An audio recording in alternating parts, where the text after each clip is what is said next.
St. George's Baptist Church. Purpose: the channel God chooses to fulfill the needs of humanity. Vision: building communities which become the model for winning people to Christ. Mission, goal: empowering people to enjoy prosperity and fulfillment in life. These are the purpose, vision, and mission of the St. George's Baptist Church.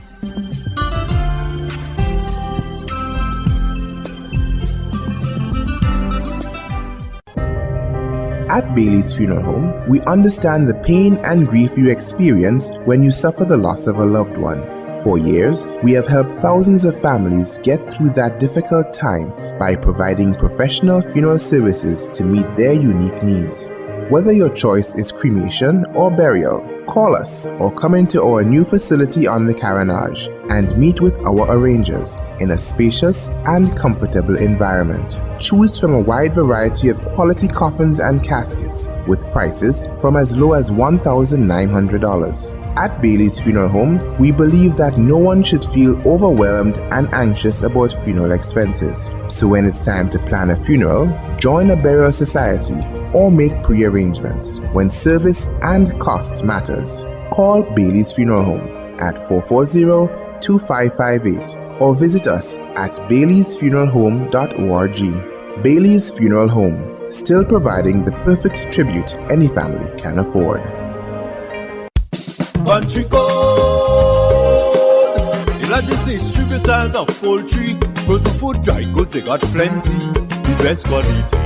Country code, yes man, for your chicken, beef, pork and your turkey, any occasion, any function, Country code is your champion.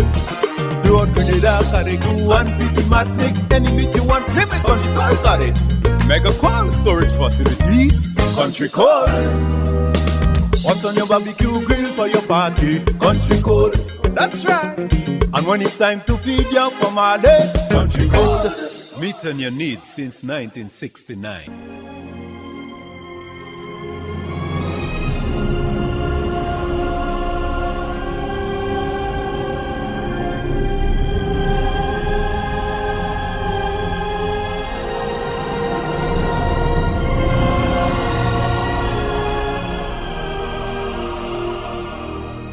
Welcome back to Encounter. I am Stanford Simon. I'm speaking now with Perron Tate, telling me his story, and he lived from Grenada, go to Barbados, from Barbados.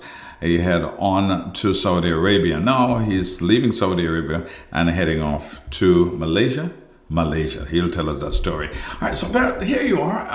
You ready to leave Saudi Arabia to go to another country, Malaysia? But what make you want to leave? Because for me, Saudi, the money should be good, life should be good there. It was good, but it was the company in Saudi Arabia at the time was a startup company, right? And it liquidated.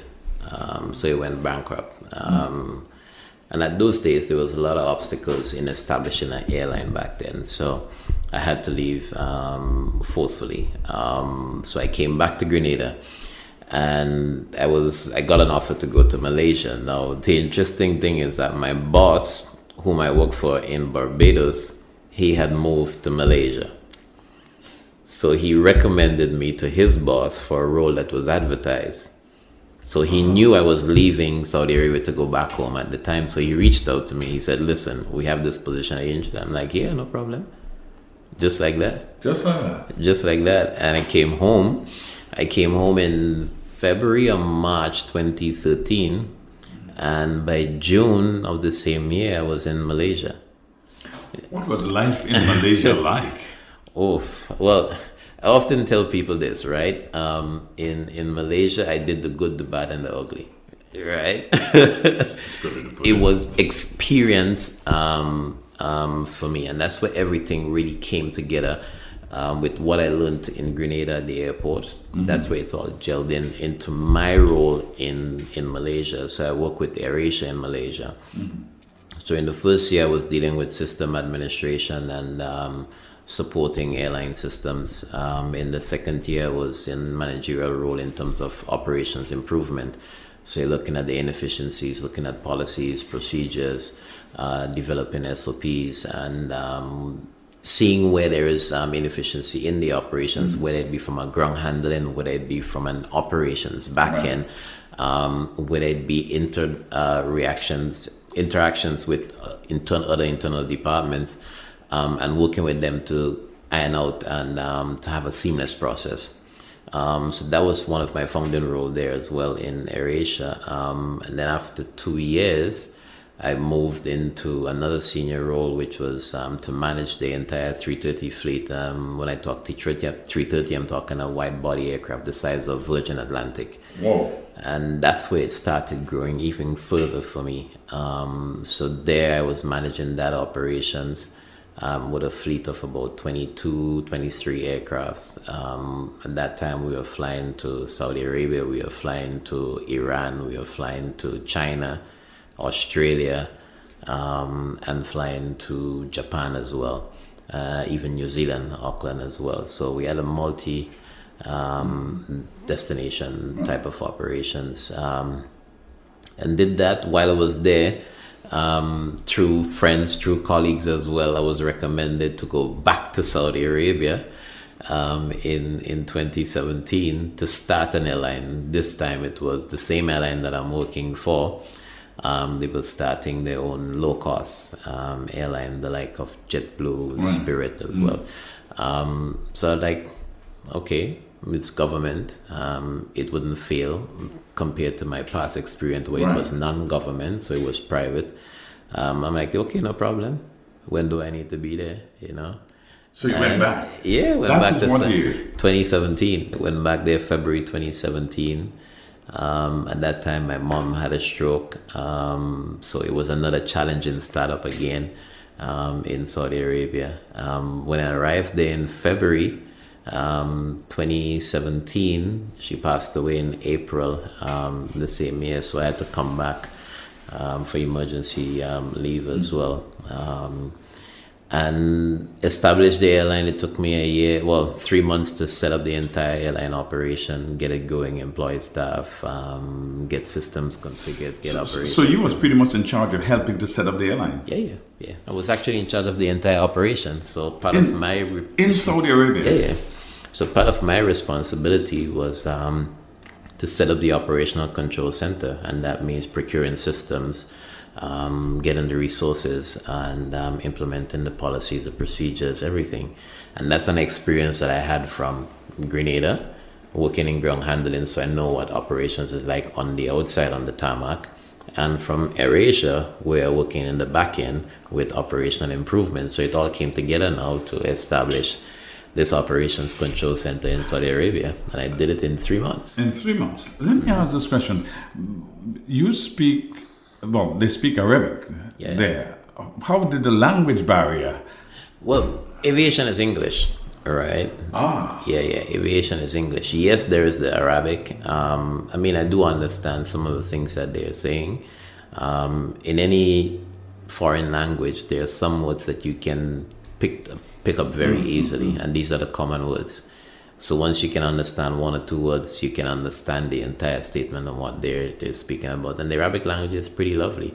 It's very distinctive, For example, I can tell you I love you, but there's a different word for that type of love in Arabic. So if you go back probably to biblical days, where you have the agape, the filio, and the other type of love, So Arabic stem from that same concept.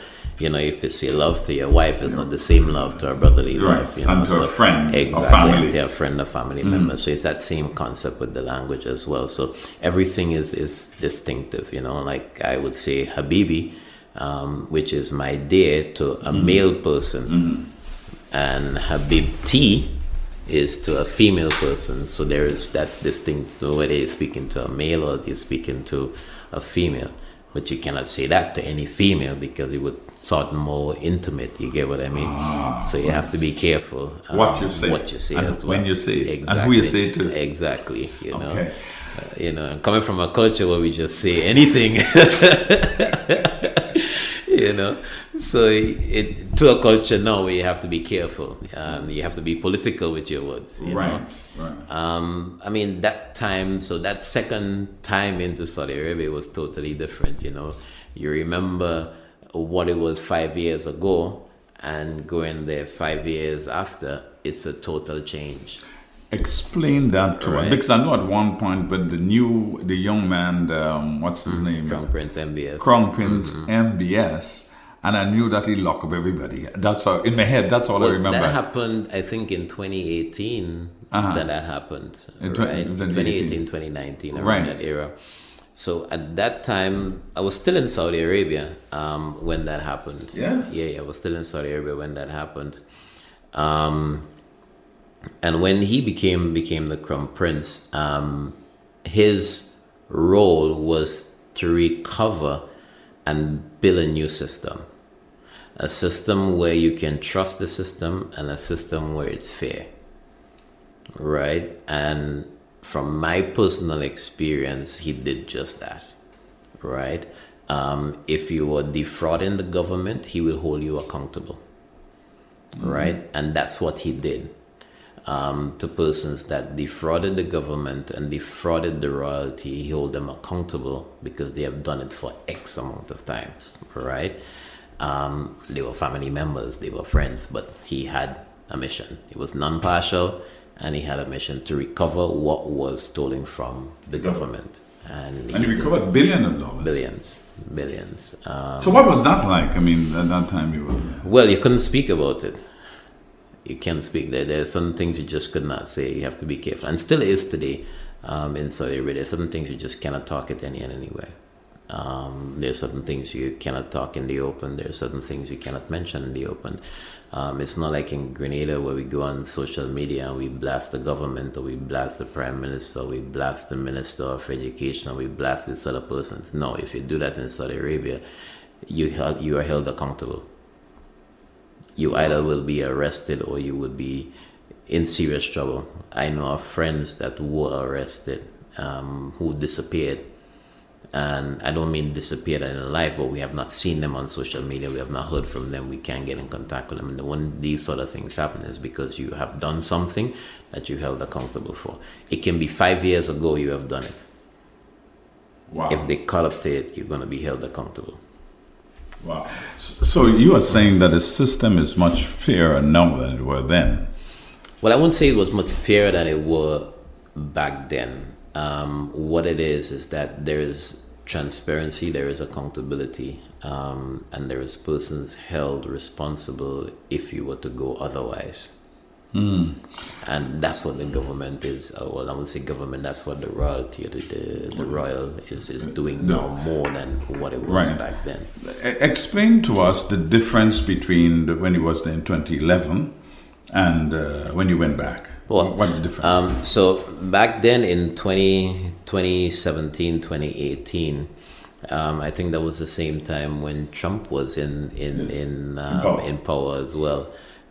So it was sort of different from the perspective that there was a transition now where at that time the Crown Prince was more focusing on developing Saudi Arabia, making Saudi Arabia known in the world, right? So there were a lot of new decrees that was coming out every week, every 2 weeks. There was something coming out, something changing, you know.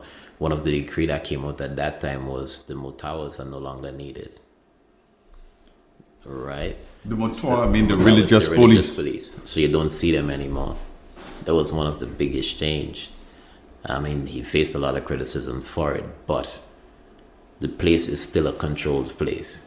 Right? So, and there was no longer a male or a family section.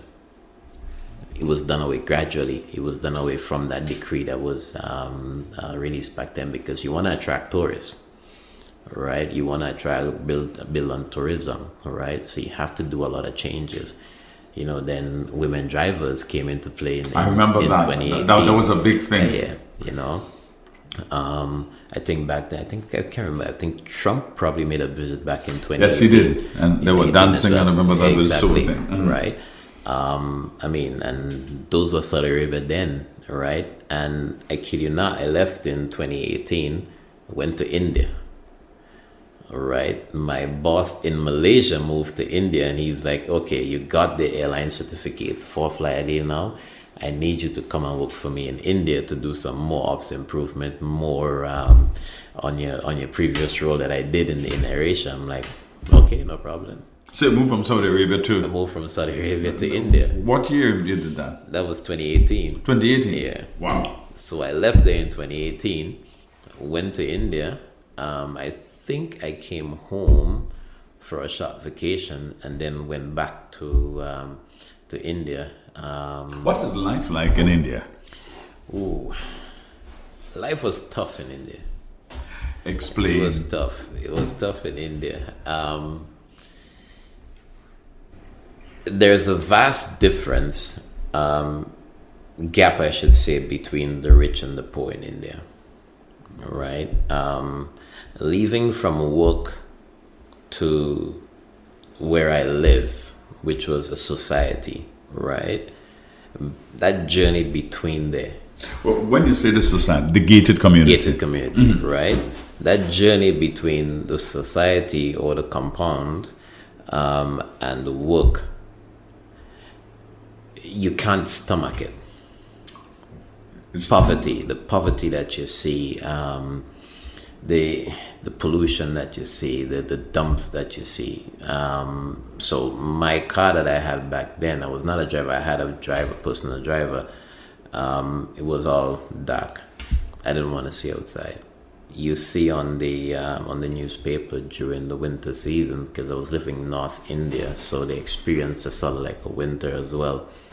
And you hear about kids, little infants dying during this the winter season because of hypothermia, because it's so cold and they're living in aluminum shacks. You go and we love our street food here in Grenada. You can't eat street food in India. You can eat it, but what happens after you deal with that consequence, right? Right. Now, when you think about, hey, this guy is selling the food here, there's no facilities to use if you need to do excrete, go to the bathroom. There's nothing there. So where is he doing that? I was forced myself to eat in restaurants and to cook my own food at home, right? Because of what I see on the streets. We know cows is their god, so the cow just walking on the streets anytime. Cows on the street? On the streets anytime. And I'm talking not one cow, it's like the entire herd just walking along the street, crossing the road at any given time. At night time, we going home and there's cows sleeping on the streets. There was accidents that happened as a result of that. All right. You see buffaloes like crazy on the streets. So cow and buffaloes, they don't eat them? Buffaloes, yes. Cows, no. Cows, no. Mm-hmm. I mean, there were cases where they caught persons like killing cows and they were literally beaten, right? Because there's different religions. Some, if you're a Hindu, you don't eat the beef, right? Mm-hmm. But if you're a non-Hindu or Christian or Muslim, you would eat the beef, right? Right. So in certain communities, if they catch you killing, it's a big riot, put it like that, So they always had riots between the Hindus and the Muslims because, they have different concepts of life, But yeah, and the working environment was not that welcoming. So I had no choice but to look at alternatives. And is it because you was black, as you would say, an Indian? Or no. If I were to check at the time, the three countries that I've been, which was Malaysia, India, and Saudi Arabia. Well, forget Barbados. Barbados is Caribbean. The worst I've experienced is Malaysia when it comes to racialism. Wow. Right? I've never experienced racialism in my life in all the places that I've been except Malaysia. Wow. Never ever. Name it, I've been through it in Malaysia. You get on, and that's why I said I experienced the good, the bad, and the ugly. Mm-hmm. Right? There was one time I was living in an area where whenever I get off the train, I'm walking home. It's a nice walk in the evening, and the police would literally drive slow behind me with his hand on his gun in his lap to see if I'm going to steal or rob some house or something. All right. There was many times they've pulled me over. It's like, what are you doing here? I'm like, the same thing I told you I'm doing yesterday. Some say I'm cocky, but when I know my rights, I would tell you as it is, right? So that's, the very same thing I told you yesterday that I'm doing here. Is there a problem, And then I'm telling them straight, There was one time I got so pissed with them that, I said, I had enough of you guys. I said, I'm here in your country to work. I'm coming from work. You see I have my work jersey on. You see I have my company ID on. And you still harass me. Is it because I'm black? And when I said that, he looked at me. I said, yes. Is it because I'm black? I said, here's what. I'm going to go now to your station and I'm going to lodge a discrimination report against you and the entire station for me being black and harassed in this community. I said, I'm not lodging it because I want to lodge it. I'm lodging it because of fear of my life from you guys innocently doing something and covering it up. Right? And I did that. Right. I did that. I lodged a discrimination report against the police station. And there was a buddy, I call him my brother up until today, right? And because we were like brothers in Malaysia, right? He's Indian. So his dad knew the number 2 cop in Malaysia. When I talk number 2, I'm referring to like the assistant commissioner, right? His dad knew him, and his dad told him what was happening to me, because we would call his dad Pops because he see us all as sons, you know. And he told his dad. I didn't know he told his dad, right? He told his dad what was happening, right? Because I would tell them the stories when I get on work on the morning time. And his dad told the number 2 cop, and the number 2 cop the deputy ringed them up at that station, and he told them, the little black dude that you guys are harassing, if any one of you touched him at any given time, your head would be on my desk. And from that time, every time I passed, they were saluting me. They were literally saluting me. I kid you not. Right? Oh, and that was the time I felt, yes. Yeah. Now you see what it is, right? I was like, Wow. And they never ever said one thing to me after that. Yeah. Respect was given. I feel good. You just tell me that I feel good. Yeah, respect was given. Right. But I mean, there are other instances of racialism that you're driving in a car, and because you're a black guy, the police pulled you over. Wow. There was one time I went to an ATM machine to withdraw my cash from the bank, and the police was just there pointing his gun at me, man. Yeah, man, pointing his gun in Malaysia. In Malaysia, man. You know, I've had situations where I've been on the train, and as a black guy, and when I went to sit, there's a seat of 4, one person is sitting, so I went and sat diagonal, and there are 2 other seats, and the woman literally just took her purse and grabbed it and put it like if I'm coming to rob her or something. Or there have been instances where she literally left the seat and went to sit somewhere else. What? So they feel because you're black, because I'm black. And I tell you what happened. And I mean, there one time I was so funny about it that I told some of them, you know, I don't bite, you know. You know. Wow. So you enjoy the fun times with it, you know. You have to turn it into some form of humor, you know. Right.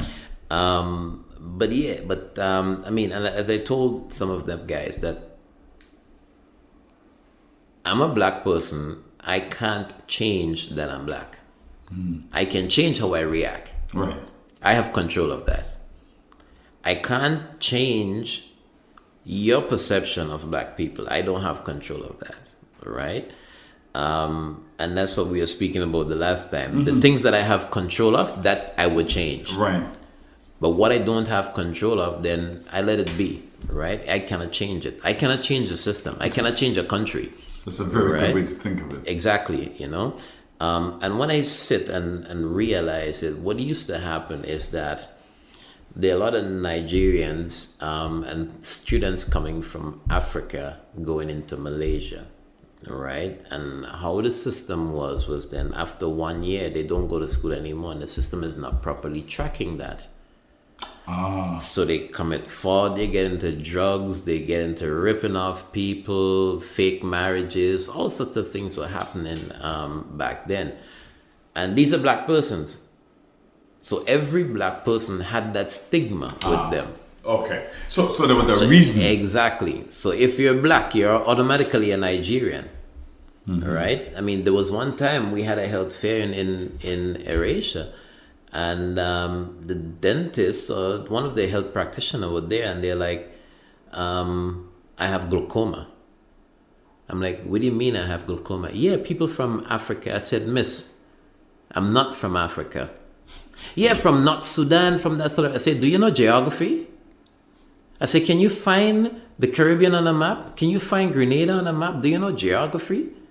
I literally had to speech her in front of 50 plus persons.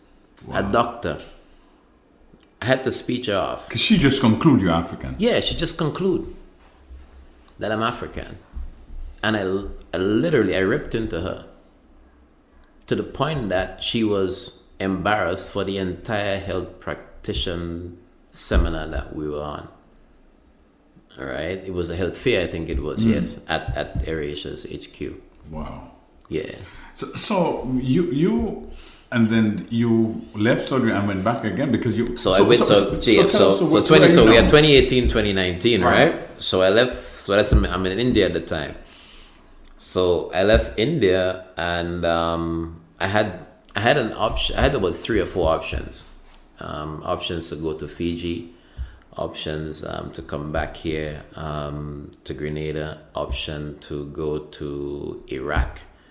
One option was go back to Saudi Arabia, and another option was to go to Sharjah, which is in the UAE at the time, United Arab Emirates. And I said, you know what? I'm not prepared to go and learn a new culture again.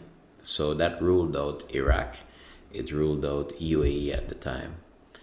And it ruled out Fiji. And I said, I'm definitely not ready to go back to Grenada. So it ruled out Grenada. So I was like, back on the plane to Saudi Arabia. I knew the people because it was the same company that reached out and said, you know what, we need you to come back to Saudi Arabia. All right. So I was like, okay, I know the company, I know the people, I know the culture, I know everything. There is no adjustment that needs to happen again. Within 1 week, I'll be settled. Right. Easily. So I went back to Saudi Arabia in 2019.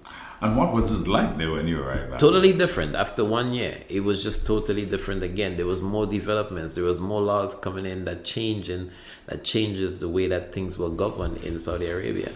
Right? So the religious police was no longer around? No longer around. That was back in 2017, 18. That changed. Right? You had women getting their license, now making bookings. You had a lot of things that was done manually, now being automated. Right? You can do, I'm here in Grenada and I can do my banking back in Saudi Arabia. Right. Everything is typically online, right? You can order for your driver's license. You can pay your driver's license fees. Everything online. Everything is automated. You can get your medical online, your results, everything online. Everything is just automated, you know? And everything is controlled. Right, and you have one phone number. You can have multiple numbers. It's all tied to your IGAMA, or what is called your green card, similar to your green card. Oh. So once they pull up that green card, then everything on Stanford Simon comes up. Wow! Everything, where you visited last, when you left the country, when you arrived in the country, what flight you arrived on, which country you arrived from, everything comes up. Your entire history. Wow. You know, your bank account details, all of that is displayed. Everything is linked. It's a totally controlled society. Totally controlled society. And I love it because it's disciplined. I would like to visit it. Right. I welcome anyone to come. I mean, last year I brought my my nephew there for a visit. And he was totally shocked as well. He never knew Saudi Arabia is what Saudi Arabia is and not what is being said on the media. You know, the place is just totally open. It's a night place, right? 3 o'clock in the morning is 12 at night. It's literally a midnight, 3 o'clock, right? And I'm talking, you'll have traffic jams at 1 a.m., 2 a.m. in the morning. In the morning, traffic jams. Why so? Never sleeps. The culture, it never sleeps. In the daytime, you'd find less traffic than in the nighttime. People sleep in the day and come out at night. Sleep in the day and come out in the evening. Wow. The weekends are Friday and Saturdays, right? So Fridays is like Sunday here. You go to prayer in the mosque and stuff, right? So you go to prayer in the mosque around midday and you finish at around 2 o'clock, 2:30 for the latest. Then you have another prayer after 3, 4 o'clock. And then you have another prayer between 5 and 7. And another prayer between 8 and 9. Or even before that. And so that's the 4 afternoon prayers, right? And then the early morning prayer, which is around 5 before sunrise, right? But after those prayers, the streets are crazy. The malls are filled. Wow. The malls close 1, 2 in the morning at times. You know, a regular day closes at 11, 10 at night, right? And I guess they're very big malls. Yeah, big malls, man, big malls. You have the cinema, showing movies 5 a.m. in the morning, 4 a.m. in the morning. You can book a movie online. So it's completely changed because that was not there before. Completely changed, man. Completely changed. You have theme parks. You have all of these sort of things that attract people and attract kids. There's life for everyone. So a lot more people are visiting Saudi Arabia now. Yeah. Well, I'll come visit for sure. I guarantee you that. Riyadh season rocked a couple millions of visitors just for Riyadh season. You had the boulevard. You had all these entities. Riyadh season. So that's so Riyadh is a state. So every year you have Jeddah season. So it's a season of I think it runs for like between 30 to 60 days. So they set up all different activities. You would have like a theme park. You would have a boulevard with different activities for kids, for adults. You have an animal safari park or something of that sort. So different activities, and it's from different cultures, different background. Like in Jeddah last time, it was an Asia city walk, right? So you got a lot of Asian stuff, Japanese, the Chinese, the Koreans. And then you have all these amusement parks, all these rides, different roller coaster rides and all that stuff being set up just for that short period. And then it happens again next year again. Wow. It just keeps going, and every year there is something new. Something new happening. Well, no, I will visit, and it could be this year. I'm telling you, I'll take you. As I took your number, I'm going to call you. I'm going to catch a plane and come to Saudi. Because I've never been. I went to Dubai. I've never been to Saudi Arabia. Like a lot of countries there. I mean, like UAE, Dubai. That kind of thing. I think it's important for us to learn new culture. I've always liked visiting places. You have to. I mean, the more you learn different cultures, and I'm speaking from my personal experience, the more you learn different cultures, is the more adaptable you are. Yes, very true. And the more you are willing to take on change, right? So change for you becomes like eating bread this morning and bake tomorrow morning, right? And so for me, it has changed my perception on a lot of things. I'm not saying that I'm perfect, but what I'm saying, when it comes to life and being open about things, right? It changed the perception. Traveling has really helped you, it has. And helped you to develop as a person. I think to a great extent, a lot of Grenadians have not traveled, so it trapped us in a place. A lot of people in themselves, in their own space, and they can't see beyond that. Definitely, man. Definitely. I mean, as I said, if a journey of 1,000 miles, you have to take one step, right? And that one step that you have to start taking might be the most risky step whatsoever. You have to be willing to take a risk. If you're not willing to take a risk, you can't achieve things. The billionaires that you're seeing today, they were not billionaires by not taking a risk. Yeah, correct. You have to take a risk. Correct. But I really appreciate you sitting and talking with us. Yeah, man, there are lots I can say. Talking with me, and imagine me, hour we've been sitting here talking. And telling the story, your story, but also helping us to understand the world in Saudi Arabia and your journey of where you are as a Grenadian, a young man from the lines, as you would say, in Grand Anse. And I appreciate the openness and the candidness and the way that you have shared your story. And I'm sure a lot of my listeners, or all of my listeners, would appreciate it. Yeah, my pleasure. I don't know if there's anybody you want to say hi to, but I give it a chance. Pleasure, man. I mean, well, first of all, hello to the Limes, you know. It's the hood, as we say. That's where I grew up, you know. I mean, there are good things that comes out of the Limes, you know. I mean, we've seen many national players come out of the Limes. You're talking basketball, you're talking cricket, you're talking football, you're talking other sport, national players come out of the Lime, even athletics as well. And shout out to, first and foremost, to the Most High. I couldn't do it without him. It's he that grant me life, he that gave me everything. My mom, whom I wish were alive today to see the benefit of her fruit, of her labor. The things that she wanted that I've now, you know, achieved it. I wish that she could have enjoyed it. To the supporters, the family, the friends who have supported and stuck by me through thick and thin. I mean, they were tough times, and there were just few people that were there during those tough times. You know, a lot of friends would have turned their backs, you know. But when things start going good, then everybody wants to be on the band. But I'm very calculated in my decisions. I'm not perfect at it, but I think I've accomplished a fair bit to say that, okay, yes, I can spot the bad from the good. I can spot the enemies from the friends, you know. But I mean, I can't say that I have regrets. I probably would say that I have lessons that I could have done something better, that I wish I did it better. But I mean, it happened. It probably was the way that it was supposed to happen. I'm glad that I didn't do it better, that I have a lesson to learn from it. And I want to encourage everyone, you know what, just take that first step. You know, it starts with the first step. Don't worry about tomorrow. Tomorrow will always ever come, you know. I mean, if I go back to when I was a kid, you hear our parents saying things are hard, things are tough. Today, we're still hearing people saying things are hard, things are tough. It would always be hard and tough. Right. Nothing good comes easy. You know, you always have to go through the hard part. All right. And it's all about working hard now to relax later, you know. And that's basically it from my end, you know. And thanks to you again for having me. I mean, it was a culture show.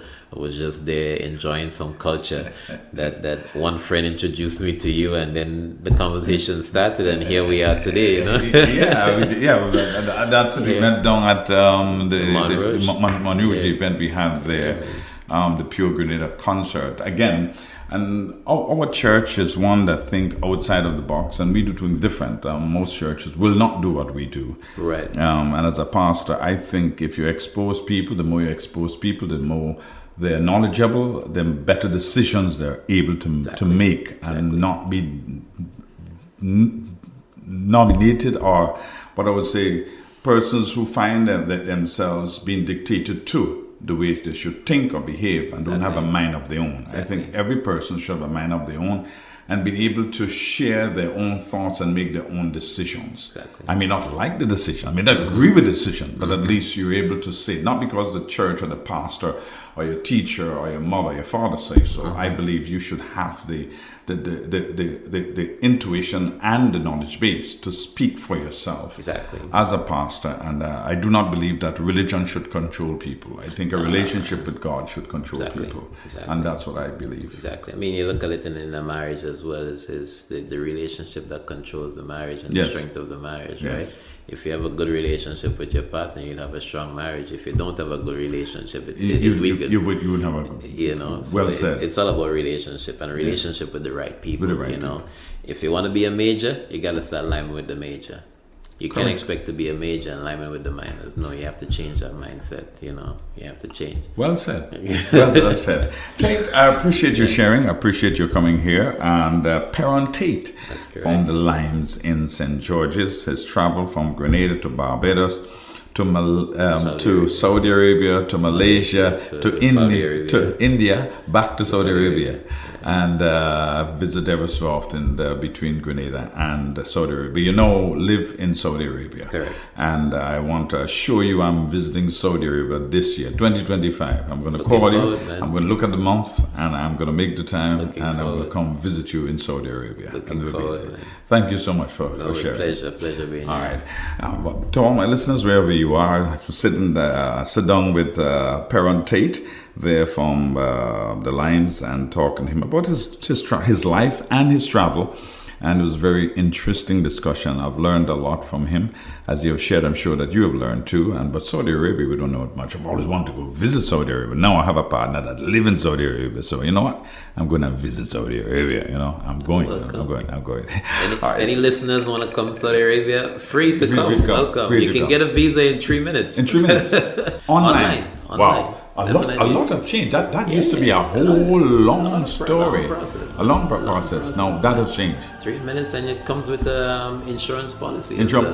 So if something happens to you, you can get medical insurance. Wow. Yeah. All right, you heard that. All right, I'm Stanford Simon. Thank you so much for listening. Have a great, beautiful, and enjoy week. Join me here next week at the same time. We do it all over again. You do not know who next I'll be talking to, but I'm sure I'll be talking to somebody. God bless you. Bye-bye.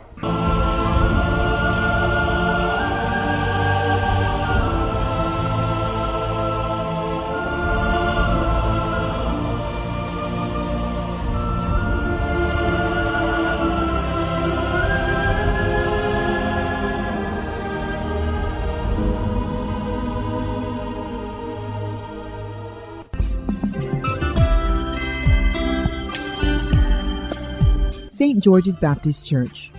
Purpose: the channel God chooses to fulfill the needs of humanity.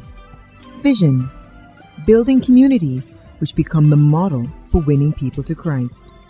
Mission, goal: empowering people to enjoy prosperity and fulfillment in life. These are the purpose, vision, and mission of the St. George's Baptist Church.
Someone once said, a soul is converted in a moment of time, but to become a saint, it takes a lifetime.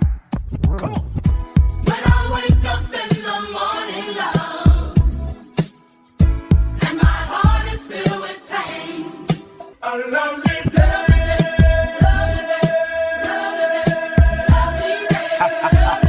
Yes, sir.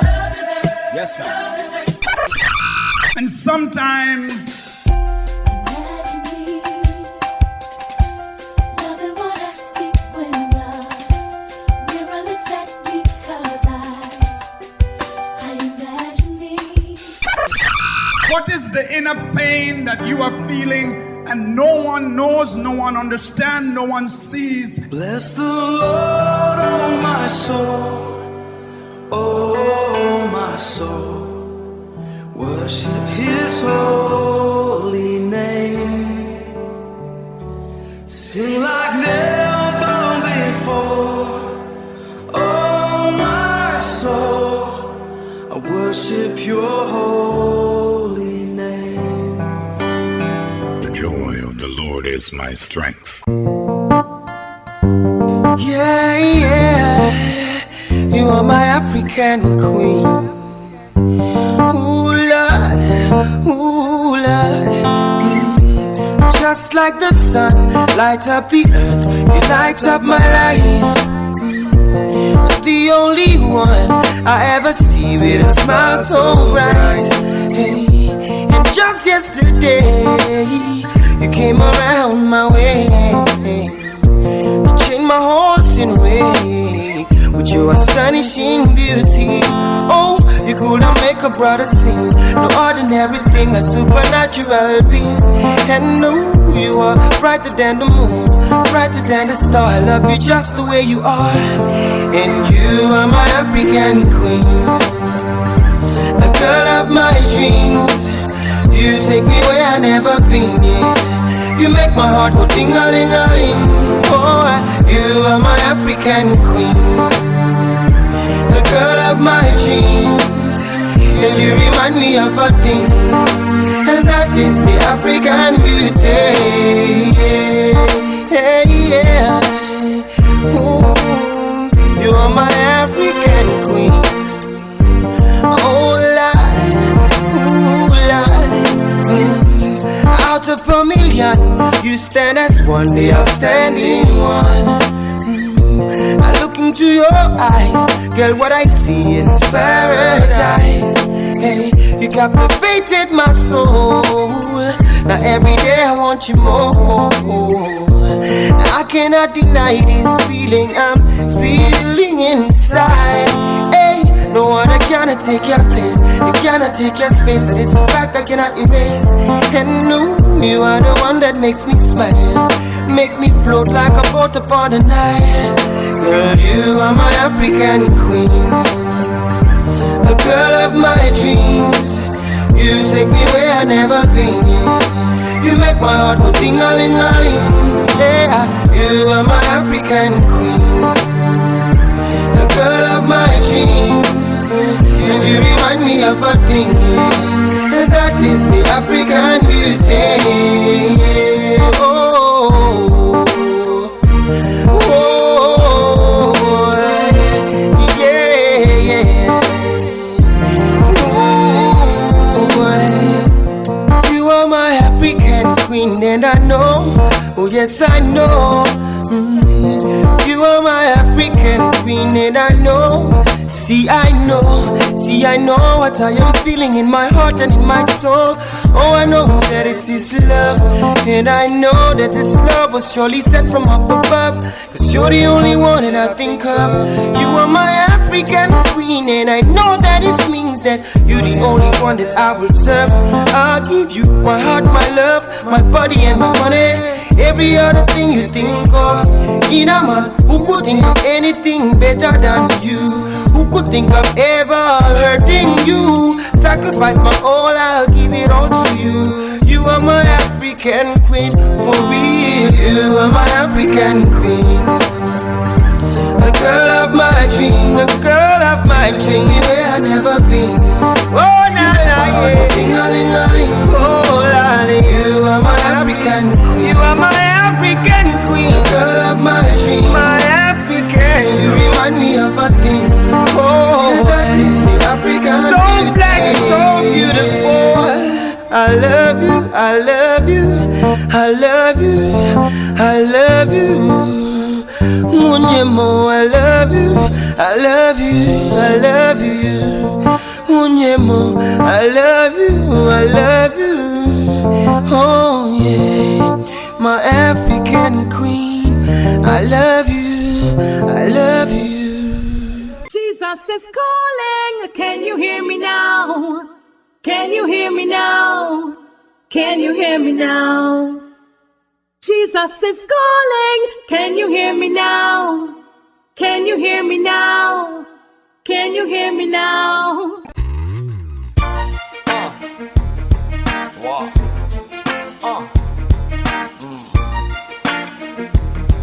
Yeah. Shorty. Yeah. This one goes out to all my women, you know, my strong women. So amazing how this world was made. I wonder if God is a woman.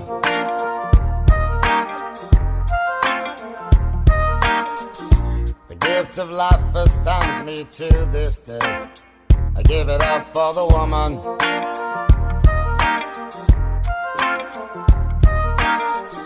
She's the constant wind that fills my sail. Oh, that woman. With a smile and a star, she'll protect you like a child. That's a woman. She'll put a smile upon her face and take you to the higher place. So don't you underestimate the strength of a woman. Strength of a woman.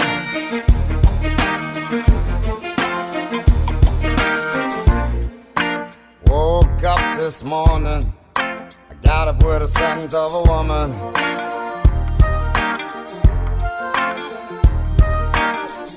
Just picture if you would what life would be. It ain't much good without a woman.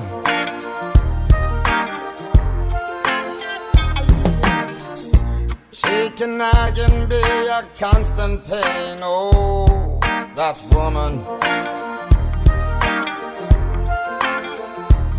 Those hips, she's got me whipped, and it's just too hard to resist. What a woman.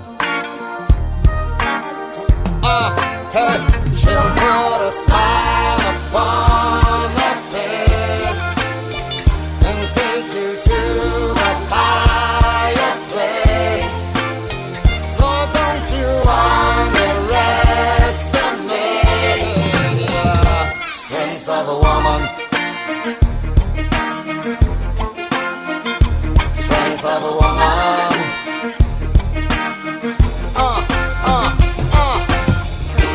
Tender lips, they're so sweet. Gentle where she softly speaks. Such an angel when we meet. God bless the ground beneath her feet. She can take you on a high, be a comfort when you cry. But if you look into her eyes, you'll see the strength of a woman.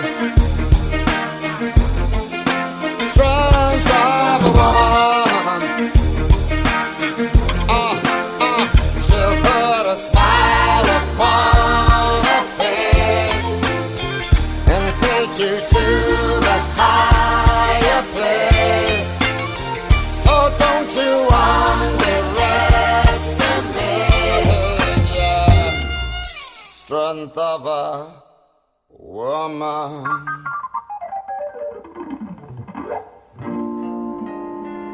SGBC. A real love for the family, serving the community. providing guidance spiritually, and helping people connect socially. So if you're feeling down, cause situations make you sad, you're free to come and let us praise the Lord, fulfilling the needs of humanity. SGBC, where people's lives are transformed, communities are built up. No one is left behind. Fulfilling the needs of humanity.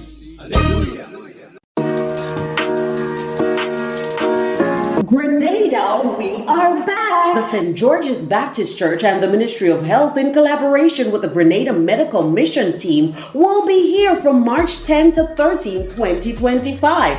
The medical team will be at 2 locations, the Granborough Medical Station in St. Andrew and the St. George's Baptist Church Sanctuary from 9 a.m. to 3 p.m. daily. A 50-member contingent of medical professionals will be here to serve you. There will be pediatric care, OBGYN care, dental care, ophthalmology care, special wound care, along with general consultations. Home visits are available for shut-ins nationwide by appointments only. Call 423-1533 or 440-6325 to book your appointments. Those numbers again, 423-1533 or 440-6325 to book your appointments. All services and medications are free. That's right, free. Remember, we're at 2 locations, the Granborough Medical Station in St. Andrew and the St. George's Baptist Church Sanctuary from 9 a.m. to 3 p.m. from March 10 to 13, 2025.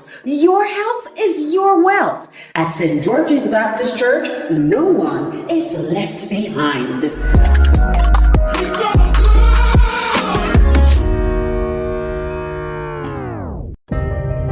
At Bailey's Funeral Home, we understand the pain and grief you experience when you suffer the loss of a loved one.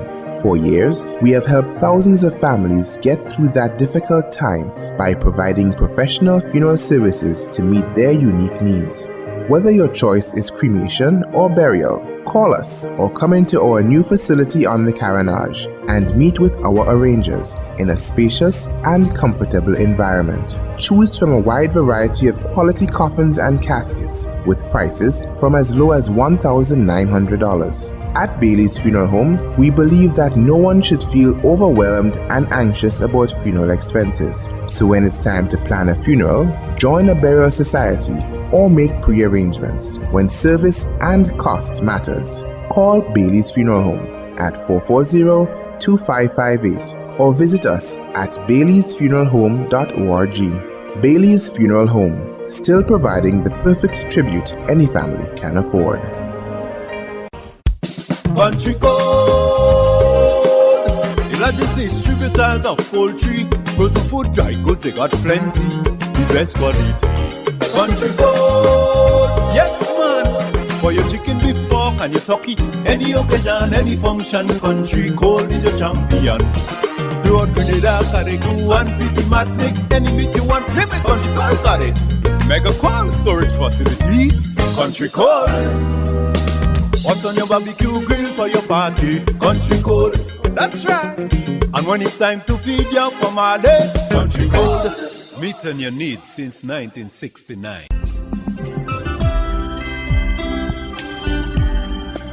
St. George's Baptist Church. Purpose: the channel God chooses to fulfill the needs of humanity. Vision: building communities which become the model for winning people to Christ. Mission, goal: empowering people to enjoy prosperity and fulfillment in life.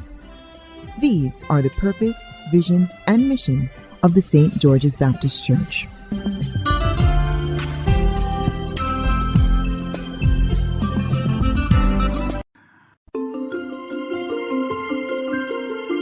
Thank you for joining us for today's sermon with Pastor Stanford Simon of the St. George's Baptist Church in Springs, St. George's.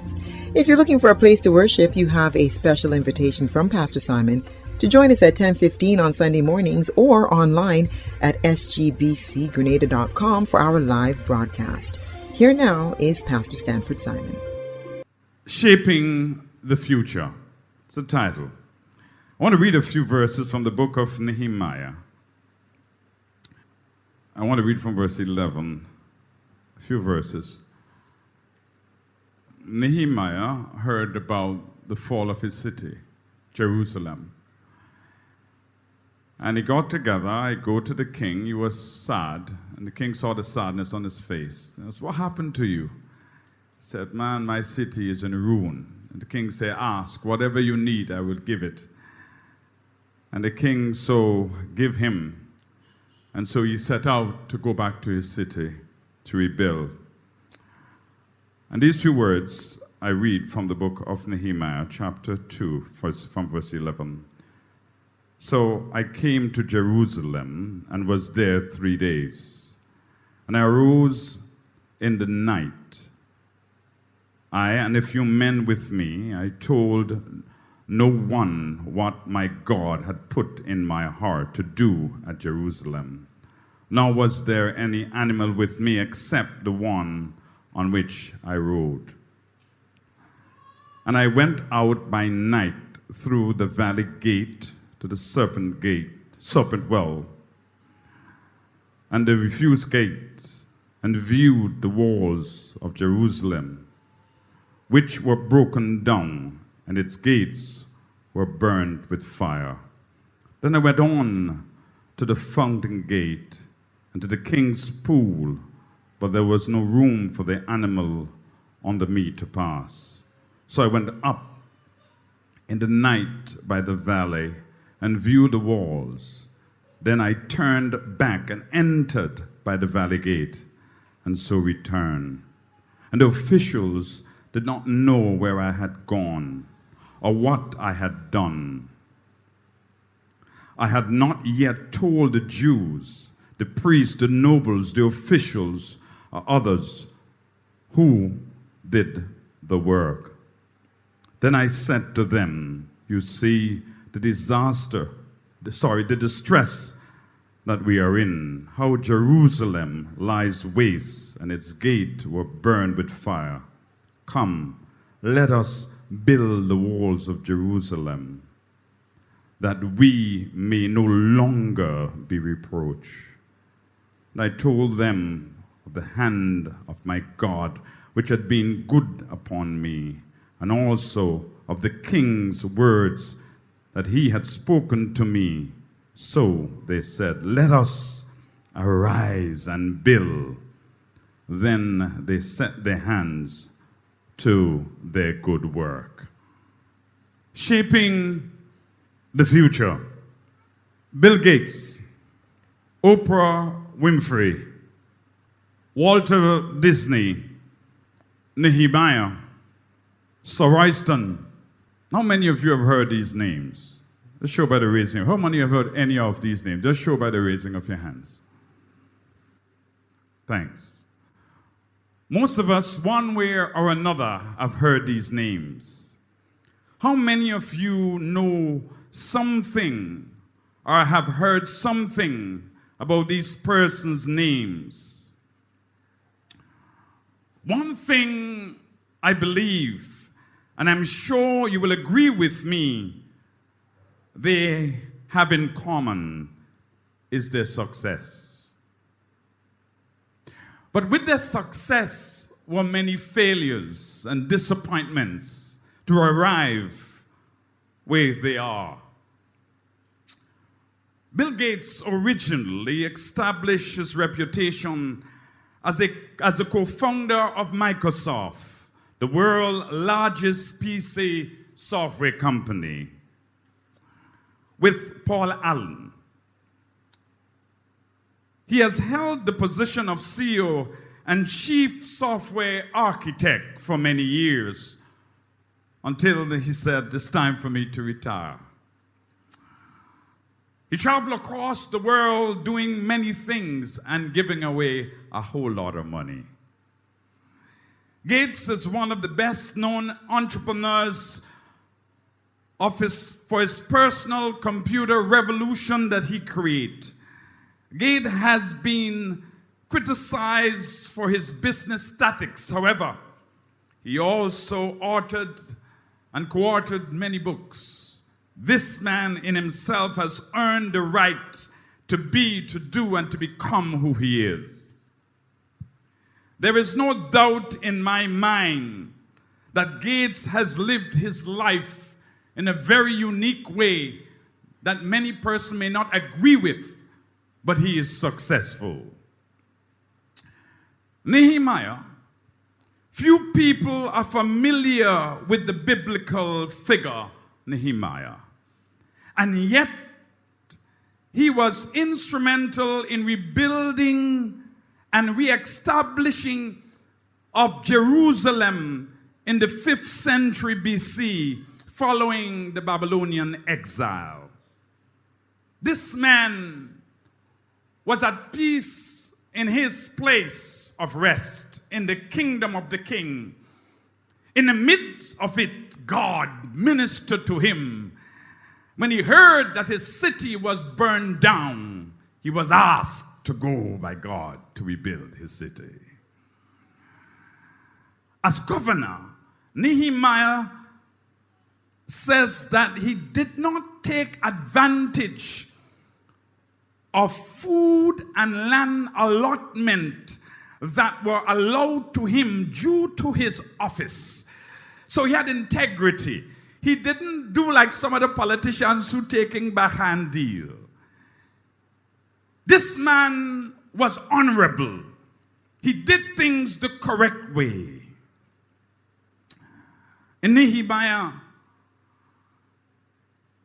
because there was already such great burden on the people and his province, in Nehemiah chapter 5, verse 14 to 19, he also made the other nobles and officials forgive all the outstanding debts and ordered them to return all land and money that had been taken as taxes so the people would be able to feed themselves and their family. Here, this man was not thinking about himself, but how can he help his people? This in itself was the beauty of the calling and the dependence of a man who was open to building the future, but so he was shaping it not by just what he thinks or feels, but following God's leadership and guidance. The hurried work of repairing and rebuilding Jerusalem walls and gates was completed in just 52 days. This wall was ruined for years, but in 52 days it was repaired.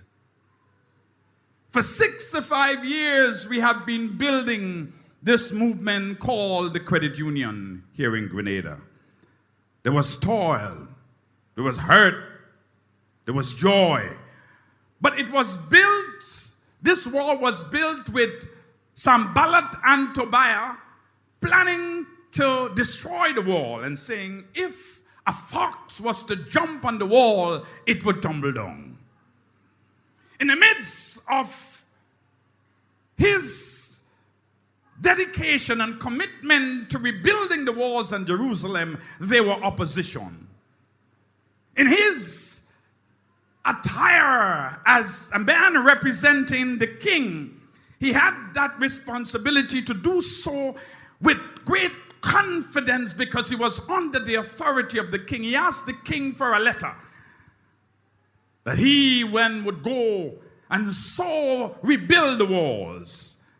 The credit union movement in the 60s under the government, the first legislation was passed to ensure that the credit union movement had cover and to work under the auspices and guidance of the government. The credit union movement had cover when it asked that let's pass some law to ensure that this movement is on sound footing. Nehemiah did not leave the citadel and the city without a letter of authority from the king that he can pass through the provinces. So when he show his letter, they can tell him he can pass. Not only that, but he had the authority that the king give him some soldiers to make sure that he's protected as he passed through the provinces on his way to Jerusalem. This man was well placed. How do you think he achieved what he did achieve? Let me put it another way. How did he become so successful? How did Bill Gates become so successful in what he did? They were faced with obstacles, criticism. But they persevered, worked hard, and improved the time that they worked with. They knew the problems and difficulties they were confronted with, but they did not allow the instruments of difficulties to stop them from being successful. They improved on what they knew. When I speak of success, I'm not just referring to fame and wealth, because we have a way of thinking of success as fame and wealth. Do you know that the very good health that God has blessed you with now is success? Do you know that if you are healthy and strong, do you know that you are success in this world? Because without that good health, you would not have been able to achieve what you achieve. It's critically important. This in itself brought me to the point where I asked myself the question, I'm referring to achieving your purpose, knowing what it is. When this credit union movement was put together and so introduced to Grenada by a civil servant who said, look, let us do something different, and she passed out papers about the movement. She was beginning something that was unique. This woman saw something about the credit union that was important. According to Booker T. Washington, success is to be measured not so much by the position that one has reached in life as by the obstacles which he has overcome. The pressures of life. If you are not having trouble in life and not having difficulties in life, check again, something is wrong with your life. If everything is easy and if everything is a walkover, if you are becoming somebody and want to develop and grow in life, there will be difficulties and challenges for you to make it in life. In the 65 years that the credit union were in this country, I could tell you there were ups and downs. Remember at one point when I became president, people were saving money under their bed in a cash pan. People were still holding the books in their home, and they own it. This is mine. You better don't come close. They're guarding it. Individuals believe that this is theirs, and credit union was sometime losing money here, there, and everywhere, but they still go through the difficulties and challenges even when that wasn't paid. They seek to reach out to those who need to pay. They didn't sell their house and their car and their land. They tried their best to ensure, but what the credit union movement was built on was to ensure that its members succeed, not to destroy them. And in some way, sometime, I think that our credit union is becoming like the bank. The first thing they want to do is talk about sell your house. Like the bank. I'm a member of a credit union, and therefore there should be time giving and discussion had, and it should be much longer than the financial institution, because this is a brotherhood. This is a cooperative where we work together to achieve our common goal. And I think of purpose. Why was this credit union formed? Why was it there? It was there because the poor man could not have gone into the bank and get a loan. You had to be Mr. So and so. You had to have value. The poor man couldn't go and get money to borrow to build his house. For him, he was the poor man living, getting $100 a week or something like that. And where he has to work the land to earn, he didn't have much. But they came together, put money together, that they now can own a little piece of land, build a house. And that's why some of us have land and house today, because our forefathers went to the credit union and get money to buy land. It's not the bank that give them money. Most of the land, 98% of the land that is owned in Grenada is owned by its citizens. The government only owns 2% of the land in the country. Well, it may be less now because they give away a lot. But they own it. And this in itself was the beauty of what made the credit union. What brought us to the place where we so begin to build capacity and enjoy the ride that we have. Oprah Winfrey was born into poverty in rural Mississippi to a teenage single mother and later raised in an inner city, Milwaukee neighborhood. She experienced considerable hardship during her childhood, saying she was raped at age 9 and became pregnant at 14. Her son died in infancy. You didn't know that about her. She has been ranked the richest African American of the 21st century. She gives a lot of her wealth away and helping children and helping schools throughout North America and Africa. She was awarded the Presidential Medal of Freedom by Barack Obama and was decorated with a degree from Harvard. This woman did not just arrive and become rich. She worked hard. She got it there. So, think about it. Think about Bill Gates. He had purpose.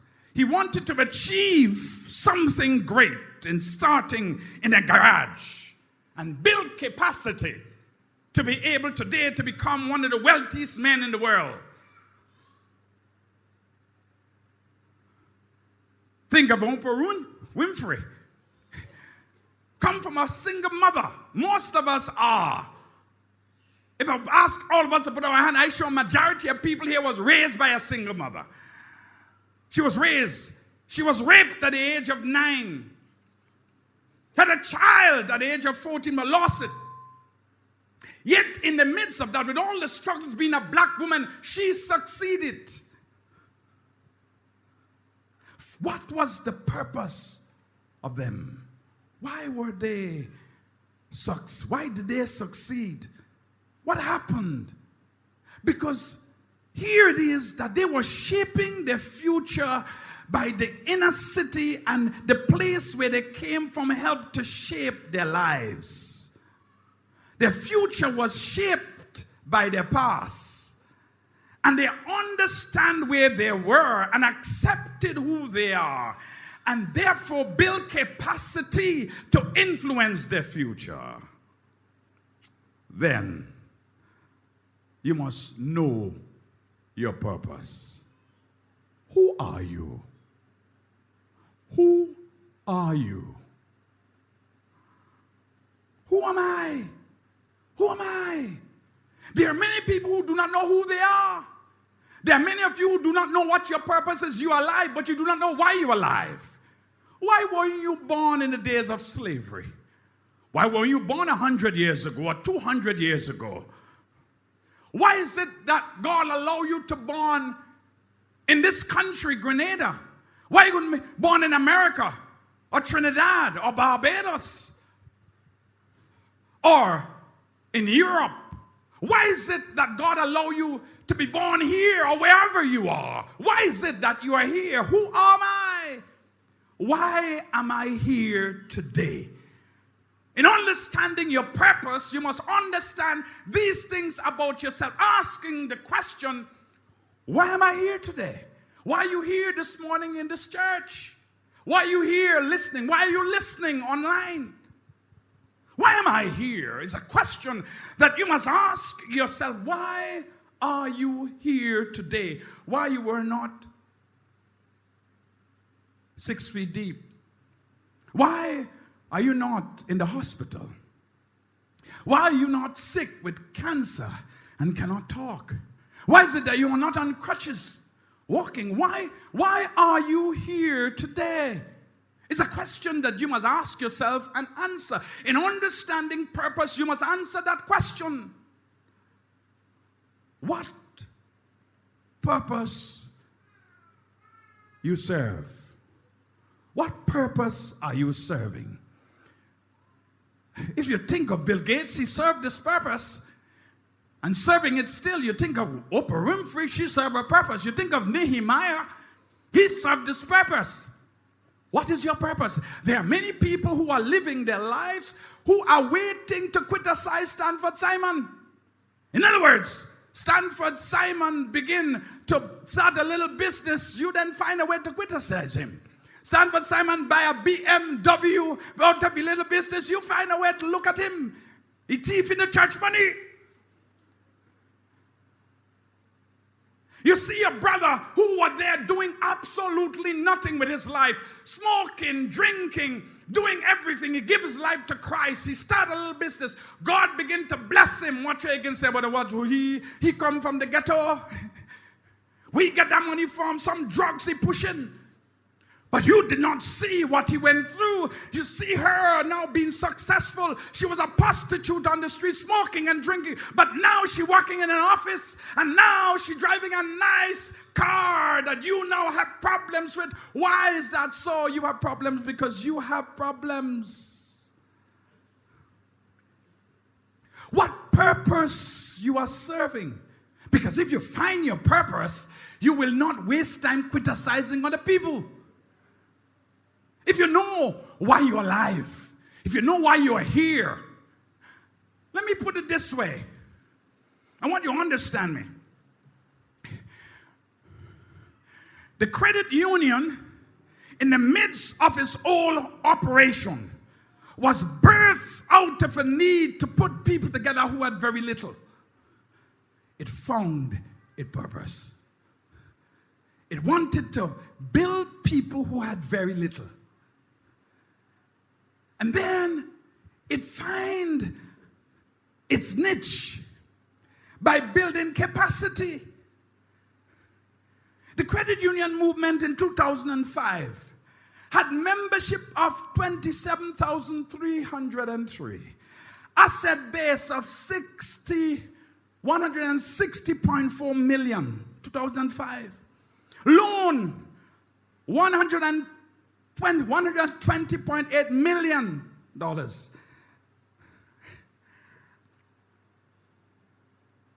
Deposit of $130.8 million.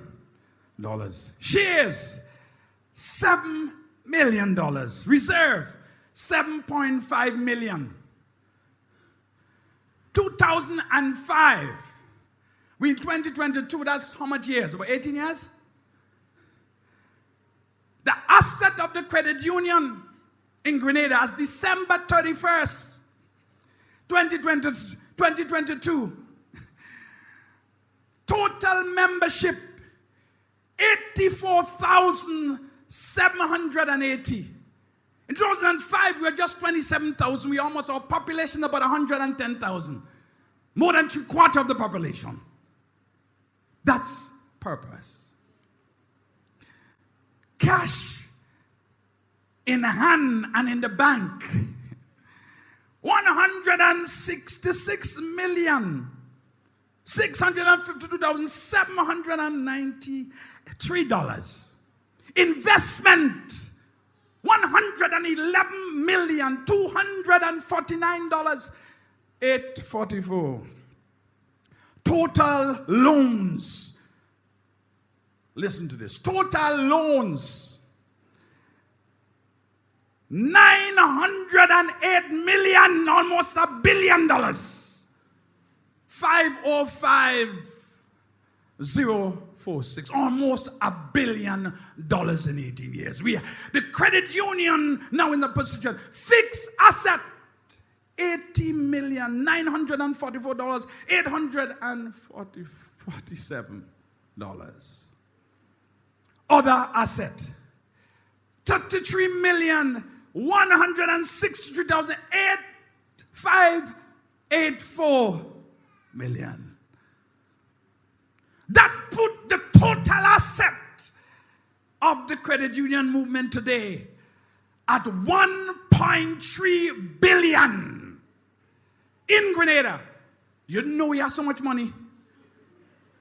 Why you think the banks are leaving this country?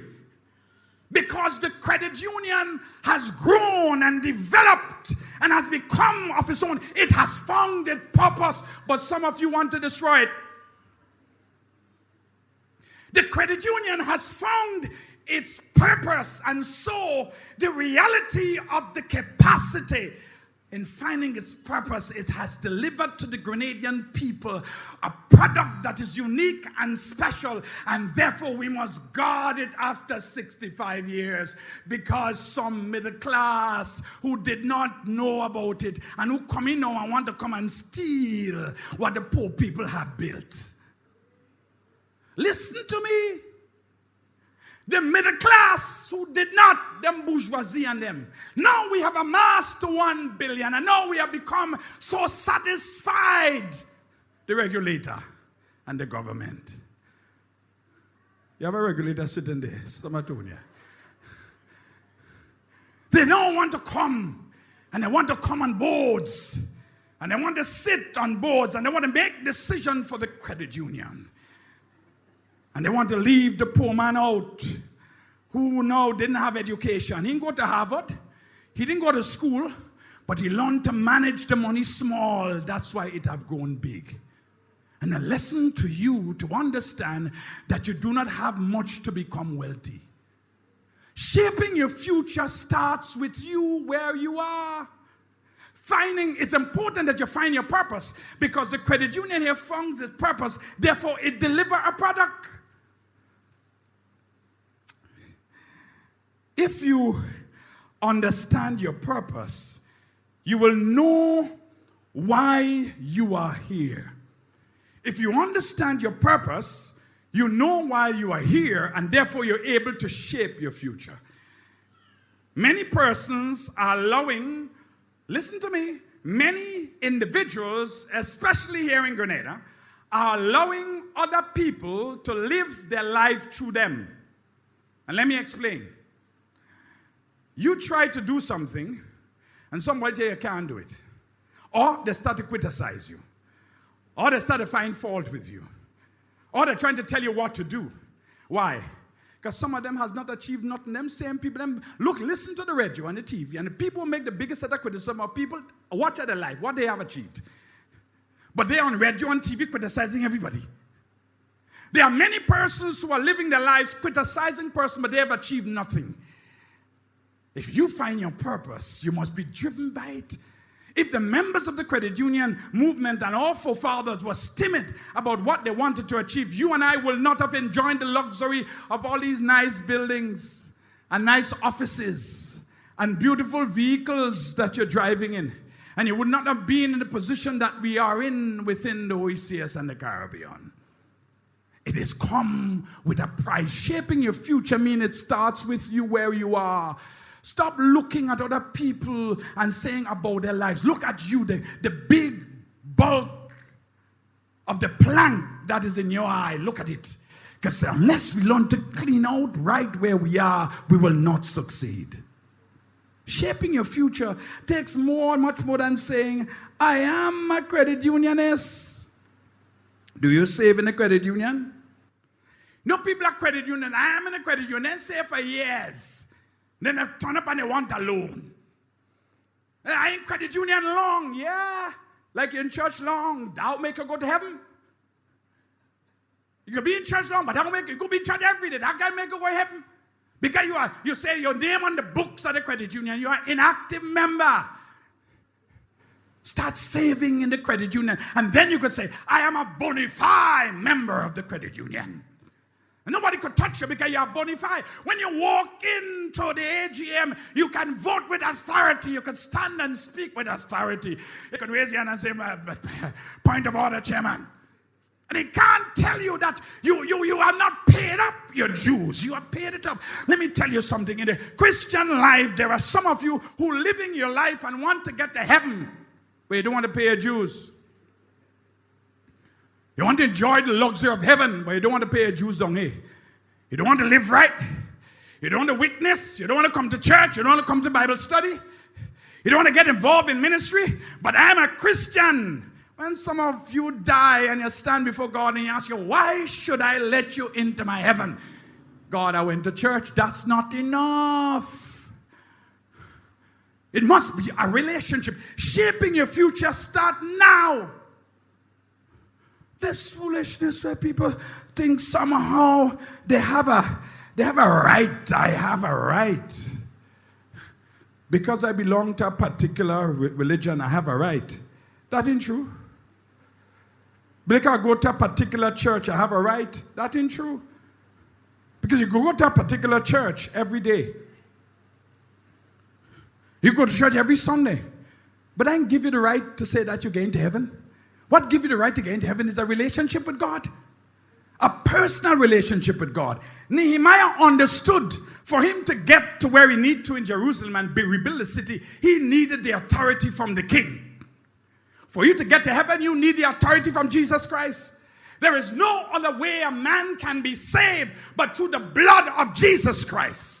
You could say what you want, do what you want, go to church where you go to church. I don't care. As long as Jesus Christ is not Lord and Master of your life, you're lost and going to hell.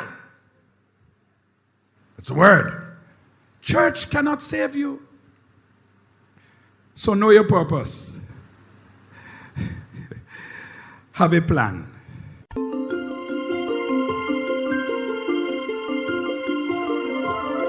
You have been listening to today's sermon by Pastor Stanford Simon of the St. George's Baptist Church. In keeping with the vision of the St. George's Baptist Church, building communities which become the model for winning people to Christ. Feel free to contact us at sgbcgrenada@gmail.com or by phone with your questions or your comments at 473-440-6325. In keeping with our purpose to be the channel God chooses to fulfill the needs of humanity, we encourage you to join us every Sunday morning at 10:15 online for our live service streamed on our Facebook page, SGBC Grenada. Grenada, we are back! The St. George's Baptist Church and the Ministry of Health, in collaboration with the Grenada Medical Mission Team, will be here from March 10 to 13, 2025. The medical team will be at two locations, the Granborough Medical Station in St. Andrew and the St. George's Baptist Church Sanctuary from 9 a.m. to 3 p.m. daily.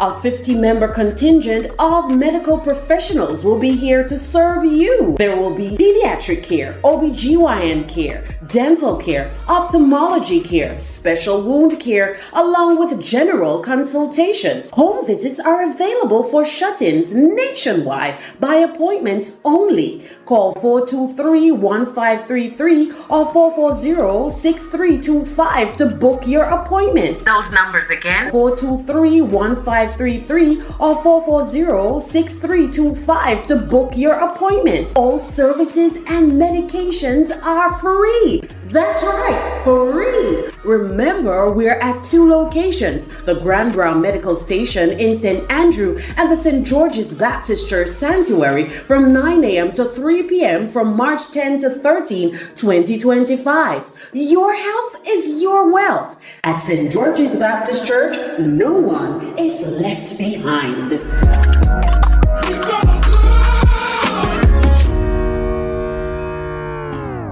That if you've given your life to Christ, find a good Bible-believing church and surround your life with people who can encourage your walk with Christ. It is our goal that no one be left behind. We're so glad you joined us. Have a great week, and we'll see you right back here next week at the same time. Be blessed.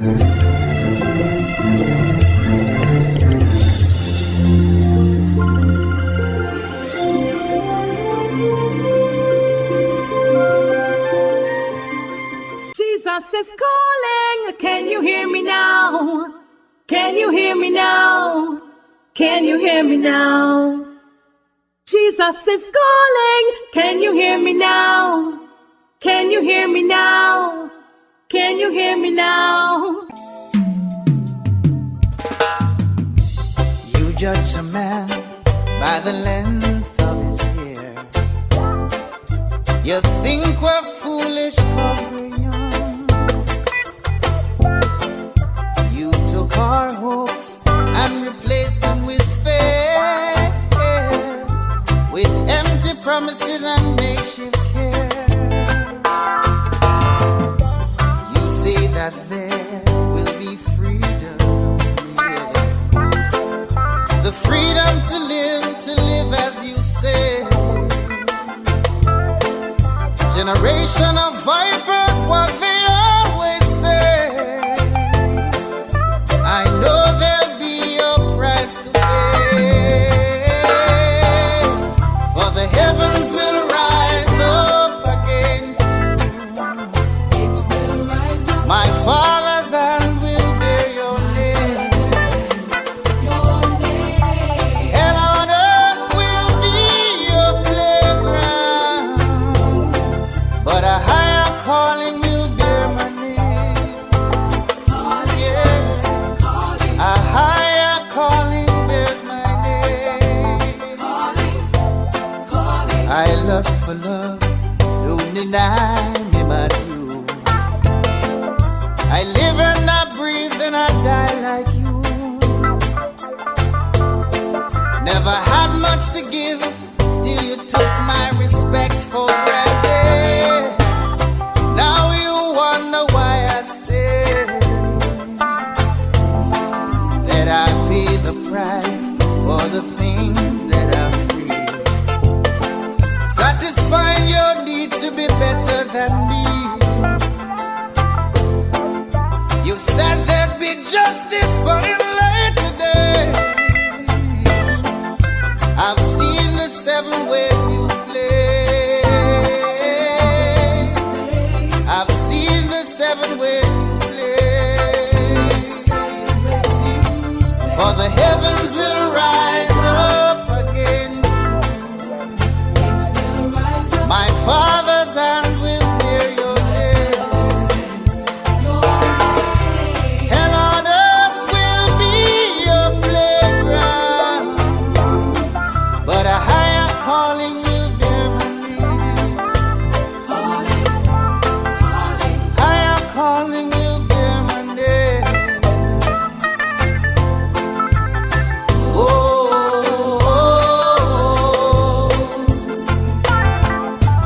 oh,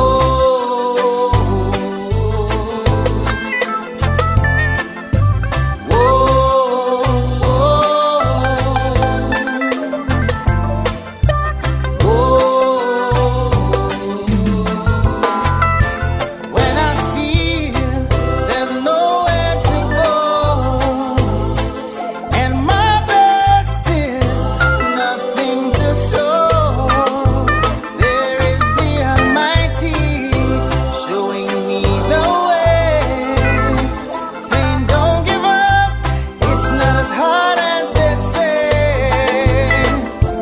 Don't give in, look at what life really means. Just be strong, there's joy through your sorrows. But if you do wrong, the heavens will rise up against you. If you do wrong, my Father's hand will bear your name. If you do wrong, hell on earth will be your playground, but a higher calling will bear my name. Someone once said, a soul is converted in a moment of time, but to become a saint, it takes a lifetime. Come on.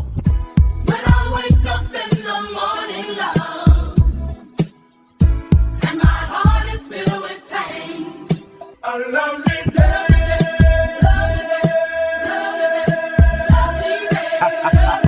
Yes, sir. Yes, sir. And sometimes imagine me loving what I see when the mirror looks at me, 'cause I imagine me.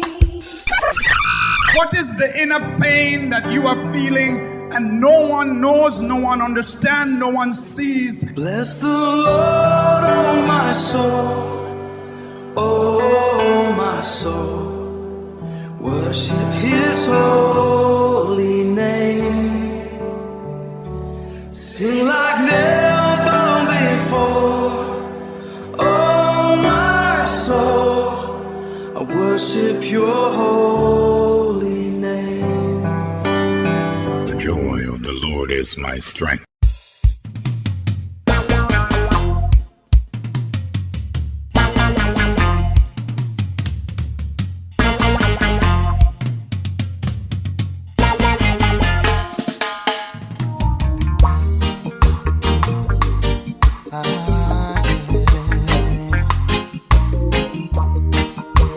Gotta believe in love.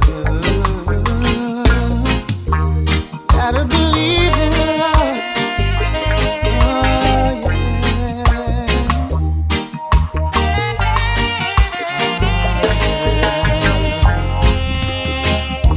I'm standing on the corner, kinda checking out the vibe. Through the eyes of the rest of men, I'm thinking, live and let survive. Maybe the whole damn world is crazy. Maybe I'm just wise. See, our future is ending and our past compromised.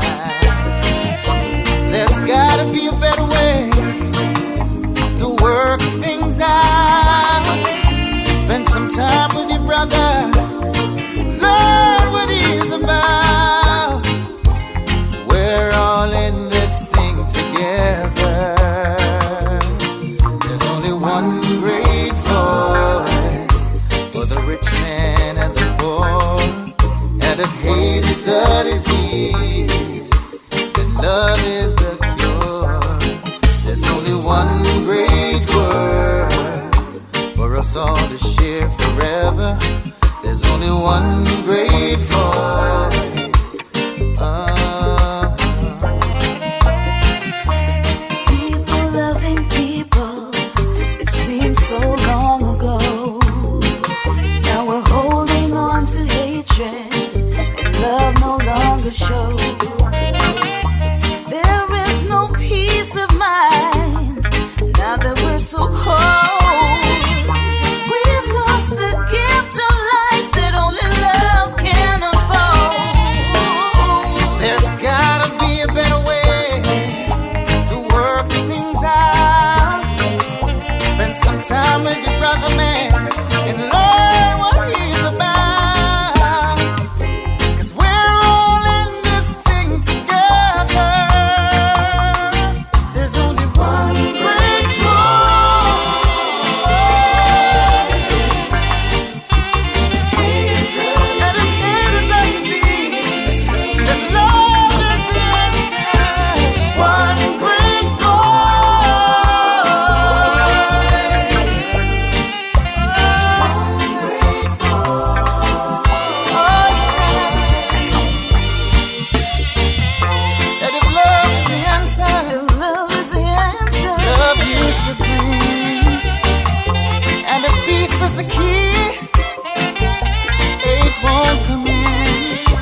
At Bailey's Funeral Home, we understand the pain and grief you experience when you suffer the loss of a loved one. For years, we have helped thousands of families get through that difficult time by providing professional funeral services to meet their unique needs. Whether your choice is cremation or burial, call us or come into our new facility on the Carenage and meet with our arrangers in a spacious and comfortable environment. Choose from a wide variety of quality coffins and caskets with prices from as low as $1,900. At Bailey's Funeral Home, we believe that no one should feel overwhelmed and anxious about funeral expenses. So when it's time to plan a funeral, join a burial society or make pre-arrangements when service and cost matters. Call Bailey's Funeral Home at 440-2558 or visit us at baileysfuneralhome.org. Bailey's Funeral Home, still providing the perfect tribute any family can afford. Country code. The largest distributors of poultry, frozen food, dry goods, they got plenty. The best quality. Country code. Yes, man. For your chicken, beef, pork, and your turkey, any occasion, any function, Country code is your champion.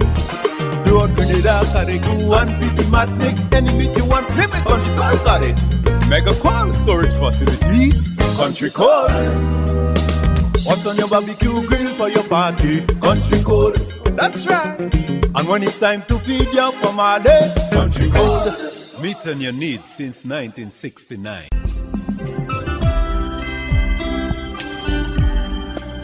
St. George's Baptist Church. Purpose: the channel God chooses to fulfill the needs of humanity. Vision: building communities which become the model for winning people to Christ. Mission, goal: empowering people to enjoy prosperity and fulfillment in life.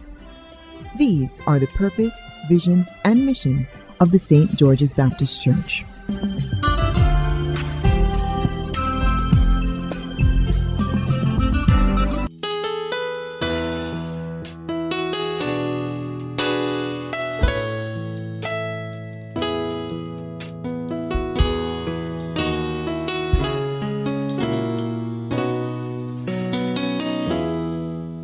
When Satan put on him iron boot, if you not mind yourself, him a go step on you. How we a go walk with God and not greedy. What a weeping, wailing, gnashing of teeth. Who nah no teeth a big up by tree then go. How we a go walk with God and not greedy.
Of Jamaica, when Satan put on that iron boots on that great day when judgment day are called. You know, Brother Jimmy's talk about that early on. Oh boy, when the roll is called up yonder, man, I'm telling you, some of us going to be there or not. And shaping your future, putting yourself in a position where you know you can be better. And if you reflect on the credit union movement, where it came from to where it is today, you have to put things in place to ensure that it succeeds. Things don't just happen just so. You know, people think that you get up and things just happen. No, you have to have a plan. You have to have a plan, and a lot of us don't have a plan, and that's the problem, right? We just live our lives, and those of us who have a plan and we get a little success, you know, we have learned to shape our future by planning our future. You need to have a plan. God had a plan for man. God have a plan. That's why He sent Jesus Christ. It was a plan long, thousands of years, millions of years. It was a plan to save you and I. The reality of it is that you live in your life, and you do not have a plan. I have a plan. My plan 15, 20, 25 years now become successful, and I'm successful, and you see me enjoying my life. You vex with me. That's the problem. You know? That's the problem. And we don't get it. We need to get our act together. And those of us who go into church and pray, and we don't want to go there and walk. We don't want to have a plan. We don't want to invest. We're only praying and say, Jesus coming. Yes, He's coming. While you wait on God, you must walk. You must plan. You must have a vision. Use the brain that God has given to us to do something with our lives. And we Christians, you know, and some of we pastors only talking to people about this prosperity gospel nonsense and sow a seed. And who getting rich and who getting having is the pastor, and the people having absolutely nothing. Look at some of your lives, where it is and where it has been for years. That's where it is. We need to change the way we think. And don't allow people to control our lives and religion to control our lives. You must know what you believe. You must believe in God and act in that way. And don't live for religion. Live for a relationship with God. That's what is needed.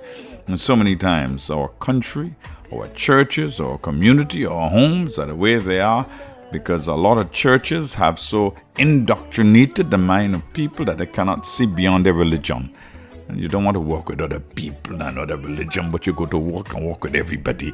You know, you're going to circular world, you're working with everybody, you're happy, you're doing things, you're having fete, you're having outing, you're having get together with them, right? That's unsafe. Everybody at your workplace. But once you get to church and you come to religion, there's another story. You can see something wrong with us. You can see something wrong with us, wrong with we head as believers. Stupidity. Total stupidity. Until we get ourselves together and realize that we are failing, the church itself is failing, its influence is failing in the community because we're too divided. And we need to change the way we think, the way we behave, the way we act, the way we treat people, and the way we treat each other. Love. For God so loved the world that He gave His only begotten Son, that whosoever believeth on Him shall not perish, but have everlasting life. Love your brother and sister in Christ. A man surrender his life to God, no matter what religion he forms, till he's a child of God. You know Jesus Christ personally. He's your Lord. He is your brother and sister in Christ. Amen. All right. Thank you for the opportunity, for listening, for being with me, for sharing the time with me. And looking forward to this week. It's going to be hectic. Yeah, the medical team arrived this week, and I'm looking forward to sharing next week as we share this time together. Hopefully on Sunday coming, I'll get someone to sit and talk with so we can pull this all together and tell you more of what is happening. I'm Pastor Stanford Simon. Special thanks to my sponsors, Country Cold Store, St. George's Baptist Church, Bailey's Funeral Home, and this station. Thank you for listening. Thank you for being part of the program.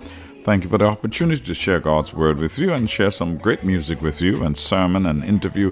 Hey, Sister Asha is back. Sister Asha McKee. How are you doing, Sister Asha? Yeah, good day. She's in Tivoli. That area there. Good day to you. Travel all the way down to come to church at St. George's Baptist Church. You know, come join us. We are building capacity to empower people that they can enjoy prosperity and fulfillment in life. I am Pastor Stanford Simon. Take good care of yourself. I'm off. I go to rest now. Tired, but I feel good because, you know, I had a great day. Wonderful service, a wonderful program, and I am looking forward into the week ahead. Know that there are dream killers out there. They will do everything possible to destroy you or your dreams. Do not allow them to. Hold your head up, your shoulders up, go there, do and be the best you can. Know that I love you, but my God loves you far, far more. Take care. Bye-bye. Take up your cross and walk.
thunder.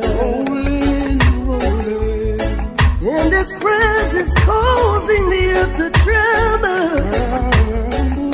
Standing in His glory, commanding all mankind to be still. Be still. And to hear His voice, do His will.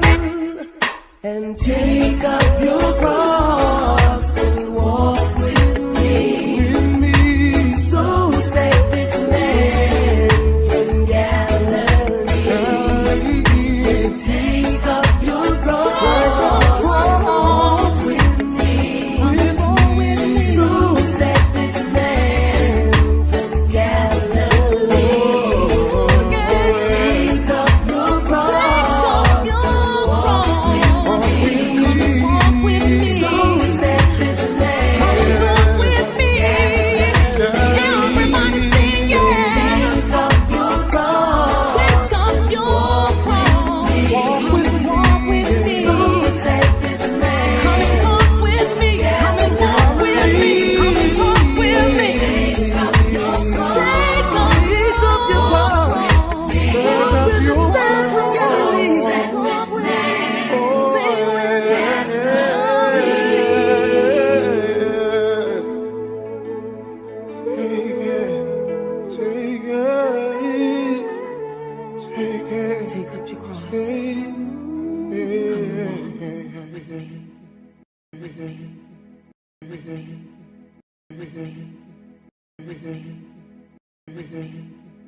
With me.